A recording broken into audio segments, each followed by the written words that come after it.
आज हम आए हैं फिर से आपके साथ आपके लिए बहुत सारा एजुकेशनल कंटेंट लेकर के। आज हम शुरुआत करेंगे ज्योग्राफी सेक्शन से। ज्योग्राफी हमारा हम एवरी डे वी मीट और we entertain geographical things around us, right.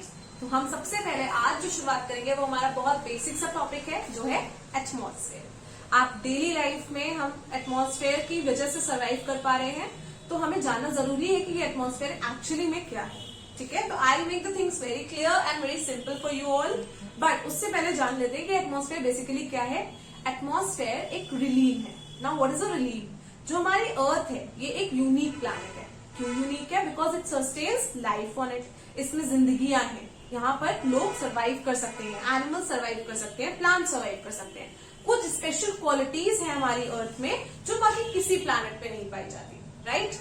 उनमें से कुछ क्वालिटीज अगर हम काउंट करें तो वो है water, air, soil and your basic climatic conditions जो आपकी लाइफ की सर्वाइवल के लिए इंपॉर्टेंट है। जैसे कि अगर हम वाटर की बात करें तो not all planets have water. हमारी अर्थ यूनिक है क्योंकि वो ब्लू प्लैनेट है, क्योंकि उसमें वाटर है। वैसे ही हमारा एटमॉस्फेयर ये भी एक बहुत इंपॉर्टेंट रोल प्ले करता है हमारे सर्वाइवल के लिए। हमारी नेसेसिटी है हमारा एटमॉस्फेयर। तो बेसिकली व्हाट इज एटमॉस्फेयर? ये हमारी, if you talk about atmosphere, so it is what, अगर ये हमारी अर्थ है, this is for example our earth, तो एक थिक ब्लैंकेट जो अर्थ को चारों तरफ से सराउंड करता है, this whole thing is our atmosphere, right. This atmosphere is a composition of different gases. बहुत सारी गैसेस का कॉम्पोजिशन है, मिक्सचर है। इन सारी गैसेस को मिला के हमारा एटमॉस्फेयर बनता है, right. And it is outer layer of the earth. हमारी अर्थ के बाहर का एक लेयर है। That's why it's always just out. ये हमारी अर्थ को बाहर से प्रोटेक्ट करता है, इसीलिए हम इसे एनवेलप भी बोलते हैं। जो अर्थ जो है हमारी वो इस एनवेलप के अंदर बंद है। Okay, is that clear? Then we also see कि जो ये एटमॉस्फेयर है, ये एयर है, तो ये स्पेस में बाहर की तरफ मूव क्यों नहीं कर रही है? Just because this earth has a gravitational pull जो हमारे इस एटमॉस्फेयर को अपनी जो प्रेजेंट पोजीशन है उसको वैसे ही मेंटेन करने में हेल्प करता है। तो atmosphere is a blanket of gases that is there outside the earth. It is covering up the earth just because of the gravitational pull of the earth. Okay, is that clear? Okay, fine. So अब इसका use क्या है? सबसे पहला use तो है कि it has the gases that help us in our survival.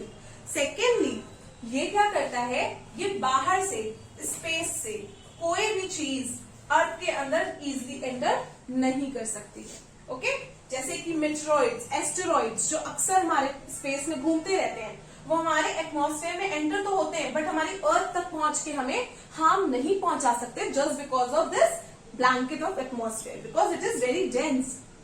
इसमें बहुत प्रेशर होता है। जो भी एस्ट्रॉइड, मेट्रॉइड्स अगर कभी यहाँ पे आते भी हैं तो ये यहीं पर टूट करके खत्म हो जाते हैं। They never hit the earth और वो हमें नुकसान नहीं पहुंचा पाते। एटमॉस्फेयर है ये हमें सन की डायरेक्ट रेस से प्रोटेक्ट करता है। The incoming, we have always studied a word insolation, right, that is incoming solar radiation.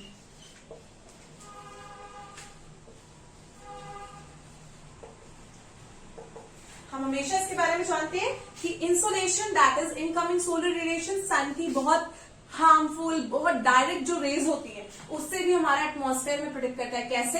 ये उसको फिल्टर करता है और जितनी अमाउंट ऑफ हीट और लाइट अर्थ में रिक्वायर्ड होती है ये बस उतनी हमें देता है, बाकी ये इवनिंग के टाइम पे रिफ्लेक्ट बैक कर देता है, वापस भेज देता है। तो इस तरीके से हमारे अर्थ के क्लाइमेट को मेंटेन करने में हेल्प करता है। अदरवाइज अगर ये एटमॉस्फेयर नहीं होता तो अर्थ का क्लाइमेट बहुत हाई हो चुका होता और सर्वाइवल हमारे लिए बहुत ज्यादा मुश्किल हो जाता। ठीक है, तो यहाँ पर एक एवरेज टेम्परेचर मेंटेन रहता है। इसके अलावा ये हमें ग्रीन हाउस गैसेस से प्रोटेक्ट करता है, ग्लोबल वार्मिंग से प्रोटेक्ट करता है। और एक एवरेज टेम्परेचर 15 डिग्री सेल्सियस का एवरेज टेम्परेचर, हमारा एवरेज टेम्परेचर क्या है? 15 डिग्री सेल्सियस। ये एवरेज टेम्परेचर मेंटेन करने में बहुत ज्यादा इंपॉर्टेंस रखती है हमारी ये एनवेलप ऑफ गैसेस। ठीक है, अब इसके बाद हमें पढ़ना है कॉम्पोजिशन। कॉम्पोजिशन मीन्स ये जो पूरा एटमॉस्फेयर है ये किन किन चीजों से बना हुआ है। Now the next topic, the second topic is composition of the atmosphere. That means ये जो हमारी एटमॉस्फेयर है ये किन किन गैसेस से मिलकर बनी है, उनकी क्वांटिटी क्या है, उनकी क्वालिटी क्या है, व्हाट इज देयर फीचर, वो हमारे लिए क्यों इंपॉर्टेंट है, हमें ये भी जानना बहुत जरूरी है, right. Okay, so composition of atmosphere में सबसे बेसिक है हमें ये जानना है कि एटमॉस्फेयर बेसिकली इन 3 चीजों से मिलकर बनती है। पहला है गैसेस, दूसरा है वाटर वेपर, तीसरा है डस्ट पार्टिकल्स। ये gases, different variety of gases are present there, इन वैरायटी ऑफ गैसेस को मिला करके प्लस वाटर वेपर यानी ह्यूमिडिटी जो हमारे एटमॉस्फेयर में है, प्लस डस्ट पार्टिकल्स को मिला करके, जो भी धूल मिट्टी डस्ट पार्टिकल्स हमारे एटमॉस्फेयर में, उन सबको मिलाने के बाद हमारा ये एटमॉस्फेयर बनता है। ओके, अब ये गैसेस कौन कौन सी हैं? There are number of gases, multiple of gases. उनमें से कुछ बड़ी बेसिक सी हैं जिनके नाम आप सब सुनते हैं, सब जानते होंगे। First is nitrogen, then your carbon dioxide, oxygen, hydrogen, helium and many more, right?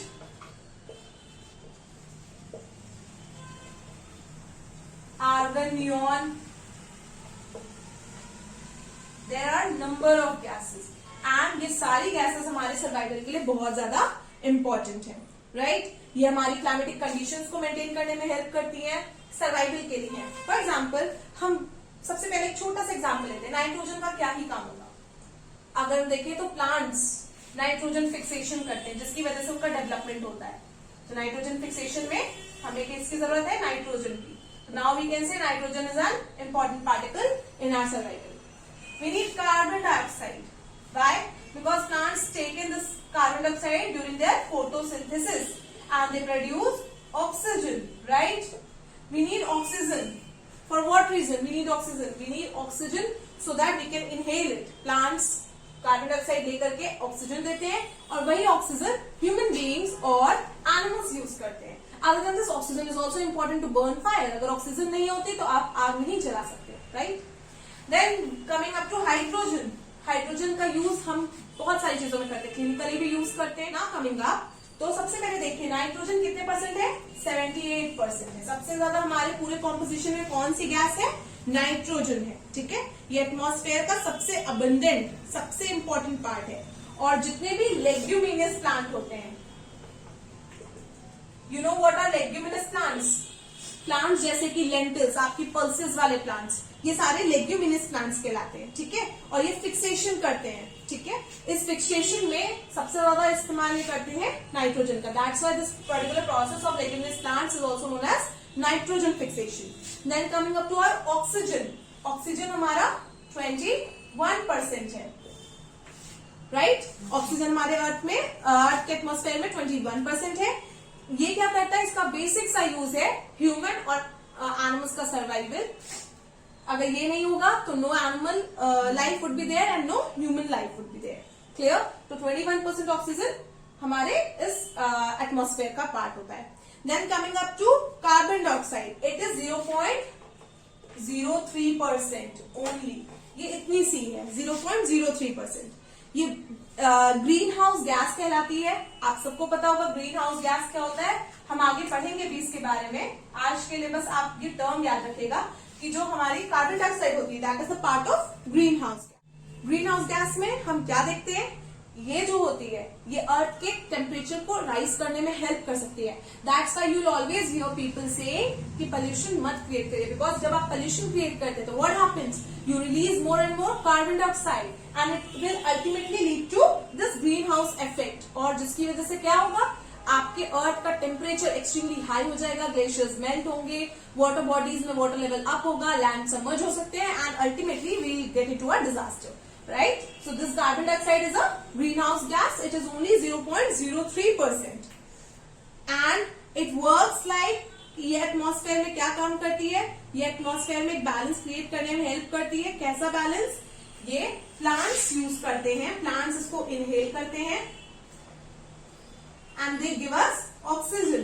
तो अगर ये नहीं भी होगी देन ऑल्सो हमारे लिए प्रॉब्लम है, और ये ज्यादा होगी तो भी हमारे लिए प्रॉब्लम है। अगर ये नहीं होगी तो there will be no plant life. If there is no plant life we can not survive, humans can not survive, because ultimately oxygen कभी ना कभी खत्म हो जाएगी।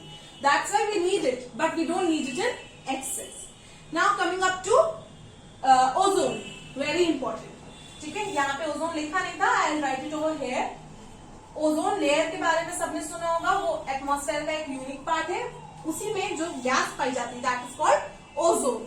ये ओजोन क्या है, दिस इज वेरी लेस, ठीक है, ये बहुत लेस होती है, इसका जो क्वांटिटी है हमारे एटमॉस्फेयर में ये बहुत ज्यादा लेस है, बट इसका यूज बहुत ज्यादा है। क्या यूज है, हमने अभी पढ़ा था ना इससे पहले कि जो हार्मफुल यूवी रेज आती है, हार्मफुल अल्ट्रावायलेट रेज आती है इंसोलेशन के थ्रू, वो सारी हमारे अर्थ पे फिल्टर्ड होके आती है। वो किसकी वजह से आती है, ओजोन की वजह से आती है।